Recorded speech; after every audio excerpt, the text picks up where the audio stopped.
اور پھر میری سسکیاں بند گئیں تو مجھے کہنے لگی آپ کو کیا ہوا؟ میں نے کہا مجھے بھی دعا مانگنی آ گئی ہے. جب میں اسے کہوں گا نا اللہ تو ہی میرا رب ہے، میں تجھ سے نہ کہوں تو میں کس سے جا کے کہوں؟ میں کیوں کسی بندے سے سوال کروں؟ میں کیوں کسی دنیا دار سے کہوں؟ میں تیرے بندوں کا، نیک بندوں کا وسیلہ لے کے، تیرے محبوب کی غلامی لے کے تیری بارگاہ میں آیا، تجھ سے نہ مانگوں تو کس سے مانگوں؟ سمجھ آ گئی ہے. جب میں اس رنگ میں مانگوں گا تو پھر رب میرے اوپر بڑا ہی فضل فرمائے گا، وہ میرے اوپر بڑی رحمت کرے گا، وہ میرے لیے آسانیاں کرے گا. عزیز دوستو، ہم اس طرح کرنے لگ گئے ہیں کہ ہم نے نا اپنے تعلقات پر اعتماد کرنا شروع کر دیا ہے. میرے تعلقات بہت ہیں. ہم نے اپنی دولت پر اعتماد کرنا شروع کر دیا ہے. میرے پاس دولت بہت ہے. ہم نے اپنے علم پر، اپنی شہرت پر اعتماد کرنا شروع کر دیا ہے کہ میرے پاس فلاں چیز بہت ہے. یاد رکھنا، جب بے نیاز اپنی صفت بے نیازی دکھاتا ہے تو بڑی بڑی دولتوں والے مجبور نظر آتے ہیں. بھائیو، جب انسان کا رشتہ اپنے مالک کے ساتھ ہوتا ہے پھر تو غم بھی کچھ نہیں کہتے، پریشانیاں بھی کچھ نہیں کہتی، پھر تو زندگی صبر والی، پھر تو زندگی توکل والی، پھر تو زندگی بھروسے والی. پھر انسان اپنے آپ کو رسوا نہیں کرتا. دنیا داروں سے امیدیں اس کی ختم ہو جاتی، امیدیں اللہ رسول سے لگا لیتا، مضبوط ہو جاتا ہے، مضبوط، طاقتور ہو جاتا ہے، خوددار ہو جاتا ہے، باوقار، باعزت ہو جاتا ہے. حضرت بہلول دانا رحمت اللہ علیہ بیٹھے تھے تو ہارون رشید حج کر کے آ رہا تھا. تو رستے میں حضرت شیخ سے ملاقات ہو گئی تو السلام علیکم کے بعد کہنے لگا حضور کوئی حکم ہو تو بتائیے گا. تو حضرت بہلول دانا فرمانے لگے تیرا رب کون ہے؟ اس نے کہا اللہ. تو فرمایا میرا کون ہے؟ کہا اللہ. فرمانے لگے تو بڑا ہی بیوقوف ہے، کیا تو یہ سمجھتا ہے کہ رب ہارون رشید کو تو دے گا اور بہلول دانا کو بھول جائے گا؟ تیرا بھی وہی رب ہے، میرا بھی وہی رب ہے. اس نے اگر تجھے دے کے آزمایا ہے تو ہو سکتا ہے مجھے نہ دے کے آزما رہا ہو. جب اس کی حکمت کے تقاضے ہوں گے تو عطا کرے گا اور دے گا. تو جا اپنا کام کر. بھائی، اپنی روحانی زندگی، اپنی عبادات، اپنے وظائف، اپنے روزمرہ کے معاملات، اپنی دعائیں، اپنا استغفار. دیکھو کوئی مشکل کام تو نہیں 2 رکوع ہیں سورہ واقعہ کہ اگر رات کو پڑھ لی جائے تو. میں کس طرح یہ بات بیان کروں کہ تعویذ بانٹنا آسان ہے اور وظیفہ بتانا مشکل ہے. سارا دن تعویذ بانٹیں تو لوگ لینے کو تیار ہیں، اور اگر آپ وظیفہ بتائیں تو کہتے ہیں تو مشکل کام ہے. او خدا کے بندے، اگر آپ کا تعلق قرآن پاک کے ساتھ مضبوط ہو، قرآن پاک کے ساتھ اگر آپ کا رشتہ ہو، لوگ سفارشیں ڈھونڈتے ہیں نا دنیا میں، کوئی تعلق مل جائے تو میرا کام ہو جائے. دنیا میں اتنا مشکل معاملہ ہے، آخرت میں مجھے بتائیے گا کتنا مشکل معاملہ ہوگا. میرے نبی پاک صلی اللہ تعالی علیہ وسلم نے فرمایا جو لوگ سورہ ملک پڑھا کرتے تھے نا، سورہ ملک، یہ سورت ملک قیامت میں ان کی سفارش کرے گی اور اس طرح کرے گی کہ کہے گی اے اللہ یہاں اس بندے کو جنت میں داخل کر دے یا مجھے قرآن پاک سے علیحدہ کر دے. تو رب فرمائے گا جا اس کا دامن تھام کے اسے جنت تک پہنچایا. آپ بات کو سمجھیں، جب آپ کے تعلقات اپنے معاملات کے ساتھ مضبوط ہوں گے، یہ نبی کریم نے وعدہ کیا ہے کہ تو سورت واقعہ پڑھ تیرے گھر میں فاقہ نہیں آئے گا. حضرت عبداللہ ابن مسعود رضی اللہ تعالیٰ عنہ بیمار تھے تو حضرت عثمان غنی رضی اللہ تعالیٰ عنہ تیمارداری کے لیے تشریف لے گئے اور جا کر کے کہا کہ آپ بڑے بیمار ہیں، آپ کی بیٹیاں زیادہ ہیں، میں چاہتا ہوں کہ خزانے میں سے کچھ مدد کروں. تو سیدنا عبداللہ ابن مسعود رضی اللہ تعالیٰ عنہ اٹھ کے بیٹھ گئے اور کہنے لگے امیر المومنین، اللہ آپ کو میری طرف سے، میری بیٹیوں کی طرف سے بہتر صلہ دے. میری بیٹیوں کو کسی خزانے کی ضرورت نہیں، میں نے انہیں خزانہ دے دیا ہے. کہا جناب آپ نے کون سا خزانہ دیا ہے، میں آپ کے مالی معاملات کو جانتا ہوں. تو فرمانے لگے امیر المومنین، میرے نبی کریم نے فرمایا ہے جو سورت واقعہ پڑھے اسے کبھی فاقہ نہیں آتا. میں نے بیٹیوں کو یاد کرا دی ہے، یہ خزانہ میں نے انہیں دے دیا ہے. وہ سارے والدین سنیں جو بیٹیوں کے لیے پریشان رہتے. حضرت عبداللہ ابن مسعود نصیحت کر رہے ہیں، فرمانے لگے میں نے سورت واقعہ یاد بھی کرا دی ہے، پڑھنے کی عادت بھی ڈال دی ہے. حضور نے فرمایا ہے جو سورت واقعہ پڑھے اسے فاقہ نہیں آتا. کہنے لگے چاند تو اپنی جگہ چھوڑ سکتا ہے، سورج گر سکتا ہے، تارے ٹوٹ سکتے ہیں، پر مدینے والے رسول کی بات غلط نہیں ہو سکتی. حضور نے فرمایا فاقہ نہیں آئے گا تو انشاءاللہ کبھی بھی نہیں آئے گا. کرنے کا کام یہ ہے کہ کہ ہم اپنے معاملات، اپنی عبادات، اپنی دعائیں کبھی 10 منٹ عادت ہو جائے نا دعا مانگنے کی علیحدہ سے رات کو. حضور نے فرمایا جو فرض نماز کے بعد دعا مانگے اللہ اس کی قبول کر لیتا ہے. نبی پاک صلی اللہ تعالی علیہ وسلم نے فرمایا اللہ مسافر کی دعا قبول فرماتا ہے. حضور نے فرمایا اللہ مظلوم کی دعا قبول فرماتا ہے.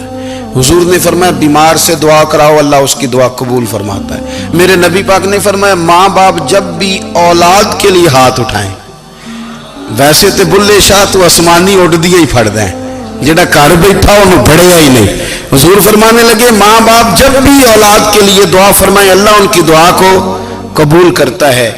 آپ اپنا تعلق بنائیں دعا کے ساتھ، عبادت کے ساتھ، مصلی کے ساتھ رشتہ بنائیں، استغفار پڑھیں. صلاح الدین ایوبی صلیبی جنگوں میں تھے. رات کو مسجد اقصی میں نماز پڑھی تو پریشان تھے. ایک بزرگ سے ملاقات ہوئی تو وہ کہنے لگے کہ آپ بڑے پریشان ہیں. کہنے لگے حضور پریشان اس لیے ہوں کہ پہلے ہی مسلمان کمزور ہے، اب میں نے سنا ہے دشمن کا ایک بحری بیڑا وہ جنگی سامان سے بھرا ہوا آ رہا ہے، تو اب ان کے پاس اور تلواریں اور نیزے آ جائیں گے، مسلمانوں کے پاس پہلے ہی وسائل کی کمی ہے، پریشان ہو کس طرح کر کے مقابلہ کریں گے. یہ بات کہتے ہی صلاح الدین ایوبی نے بزرگوں سے کہا حضور آپ بھی دعا کرنا، دعا کی بڑی طاقت ہے. میرے نبی پاک نے فرمایا دعا مومن کا ہتھیار ہے، دعا مومن کا، دعا مومن کا. حضور نے فرمایا تقدیر کو سوائے دعا کے کوئی چیز نہیں بدل سکتی. دعا مومن کا ہتھیار ہے، یہ کافر کے پاس کوئی نہیں، یہ ہتھیار ہے مومن کا. اللہ کرے آپ کو سمجھ آئے. پھر سنیں کئی بار کہہ چکا ہوں یہ ہتھیار ہے. کافر کے مقابلے میں جو تیرے پاس سب سے بڑا ہتھیار ہے وہ دعا ہے. دعائیں کرانی چھوڑ دی، کرنی چھوڑ دی، لینی چھوڑ دی. حضرت سیدنا انس بن مالک رضی اللہ تعالیٰ عنہ فرمایا کرتے تھے میں نے وہ رنگ دیکھا ہے جب حضور دعا مانگتے تھے اور حضور کی مقدس آنکھوں میں آنسو بھی ساتھ ہی بہا کرتے تھے، میں نے وہ انداز دیکھا. تو صلاح الدین ایوبی بزرگ سے کہنے لگے آپ بھی دعا کیجیے، اور خود رونے لگے اور سر سجدے میں رکھ کے رونے لگے اور عشاء سے لے کر فجر تک روئے، خوب روئے. صبح وہ بزرگ آئے تو صلاح الدین ایوبی کا خوبصورت اور ہنستا ہوا چہرہ دیکھا. کہنے لگے آپ بڑے خوش ہیں، رات تو میں نے بڑے روتے ہوئے دیکھا تھا. تو کہنے لگے حضور وہ جو بحری بیڑا آ رہا تھا نا وہ پانی میں ڈوب گیا ہے، اب وہ نہیں آ رہا، ابھی خبر آئی ہے تو میں بڑا خوش ہوں. بزرگ کہنے لگے اٹھ سینے سے لگ اور سن ایک بات، وہ بحری بیڑا پانی میں نہیں ڈوبا، وہ تیرے آنسوؤں میں ڈوب گیا ہے. وہ جو تو رات رویا ہے نا رب کریم کی بارگاہ میں تو وہ ڈوب گیا ہے. بھائی اپنا مصلی کا، عبادت کا، وظائف کا، اللہ اللہ کا سلسلہ اس کو مضبوط کریں، اپنی دعاؤں کے تعلق کو مضبوط کریں. دعائیں بڑے انقلاب برپا کر دیتی ہیں. ہم تھوڑے تھوڑے نا جب سے خشک ہوئے ہیں نا، خشک، اور میری تو جماعت ہی صوفیاء کی جماعت تھی. ہم تو داتا علی اجمیری کی جماعت سے، ہم تو خواجہ اجمیری کی جماعت سے، ہم تو شیخ احمد فاروق سرہندی کی جماعت سے، ہم تو صوفیاء کی جماعت. ہماری جماعت نے بھی وہ تعلق جو ہمارے بزرگوں نے بنایا تھا. بزرگ اللہ کے قریب کیسے جاتا ہے؟ تو ہمارے یہاں نا بہت سارے لوگ کہتے ہیں جی نظر ہو گئی تو کام ہو گیا. بھائی جو بخاری مسلم میں طریقہ ہے نا اللہ کا قرب پانے کا وہ تو نفل ہے. نبی کریم علیہ الصلوۃ والسلام نے فرمایا بندہ نفلوں کے ذریعے رب کے قریب جاتا ہے اور اتنا قریب جاتا ہے کہ پھر اللہ اس کی زبان بن جاتا ہے، اللہ اس کی آنکھیں بن جاتا ہے، کان بن جاتا ہے، ہاتھ اور پیر بن جاتا ہے. تو یہ تو عبادت ہے، یہ تو اللہ کی بارگاہ کی حاضری ہے جو آپ کو اللہ کے قریب کرے گی. تو اپنے نماز کو اہمیت دے کے ادا کریں، نمازیں موبائل بند کر کے ادا کریں. لیکن نا کچھ لوگ کہتے ہیں مجھے ٹائم نہیں ملتا نماز کا، تو میں کہتا ہوں یہ آپ نے بڑی جرت کی بات کی ہے. مجھے کو میرا پیر بھائی کہہ دینا میرے پاس ٹائم نہیں آپ کو ملنے کا، تو میں کہتا ہوں آج کے بعد آنا ہی نہ. تو کیا سمجھتا ہے تو بہت بڑا آدمی ہے، تیرے پاس ٹائم نہیں اور ہمیں ملنے کا ٹائم، موج کر. تو آپ نے اللہ رسول کو کہہ دیا ٹائم نہیں. اور عجیب فلسفہ ہے نا، کہا جائے نماز پڑھنے آؤ تو کہتے ہیں کپڑے ٹھیک نہیں، اور کہا جائے کہ آؤ ذرا دعوت پہ چلیں تو کہتے ہیں 1 منٹ ٹھہر میں کپڑے بدل کے آیا. نماز کے لیے کہا تو کہتا ٹھیک نہیں، دعوت کے لیے کہا تو کہتا میں ذرا تیاری کر لوں، یوں جانا مناسب نہیں، یہ معاملہ ٹھیک نہیں۔ رب تو فرماتا ہے کہ جب تو مسجد میں آ تو زینت اختیار کر کے آ، خوب ذوق سے دعا مانگیں، خوب شوق سے نماز پڑھیں، خوب استغفار کا مزاج بنائیں۔ آپ لوگوں کے بیچ رہ کے سوکھ حاصل کرنا چاہتے ہیں، لیکن آپ کو پتہ ہے کئی مہینے غار حرا میں رہنا بھی مدینے والے محبوب کا طریقہ ہے۔ ہر سال اعتکاف بیٹھنا الگ سے، یہ بھی حضور کا طریقہ ہے۔ مسجد نبوی کے اندر دروازہ کھلتا تھا نبی کریم کا، پر گھر کے اندر نفل پڑھے نبی پاک، اور حضور فرماتے ہیں کچھ نفل نماز گھر میں بھی پڑھا کرو، گھر کو قبرستان نہ بناؤ۔ ہمارا گھر اللہ کے ذکر سے آباد ہوگا اگر ہم نماز پڑھیں گے نا۔ میں جب سنت پڑھنے کے لیے گھر میں کھڑا ہوتا ہوں تو میرا جو 2.5-3 سال کا بیٹا ہے نا، وہ بھی میرے ساتھ نماز پڑھنی شروع کر دو، اسے پتہ کوئی نہیں نماز کیا ہوتی ہے، لیکن وہ بھی نا سجدہ نہ بھی کرنا ہے تو ساتھ لیٹ ضرور جاتا ہے۔ پتہ چلا بچے لیکچر دینے سے نماز نہیں پڑھتے، نماز شروع کر دیں تو بچے بھی شروع کر دیتے ہیں۔ ہم جب پریشان ہوتے ہیں تو لیکچر دیتے ہیں، تو لیکچر تو باہر شاید چل جائے، گھر میں کیسے چلے گا؟ گھر میں تو عمل چلے گا۔ تو میرے عزیز، آج کے اس روحانی اجتماع میں ہمارے دوستوں نے جو محنت کی، ہم نے بار بار اپنی نیت سے پوچھا خدا ہمیں معاف کرے اگر کوئی ذاتی شہرت ہے، کوئی ہمارے ذاتی مفادات ہیں، رب ہمیں ہدایت دے۔ ہماری یہ خواہش تھی کہ روحانی اجتماع ہمیں تھوڑا سا اللہ اور اس کے رسول کے جانب مائل کرے، کچھ ہمارا رشتہ مصلی کے ساتھ مضبوط کرے۔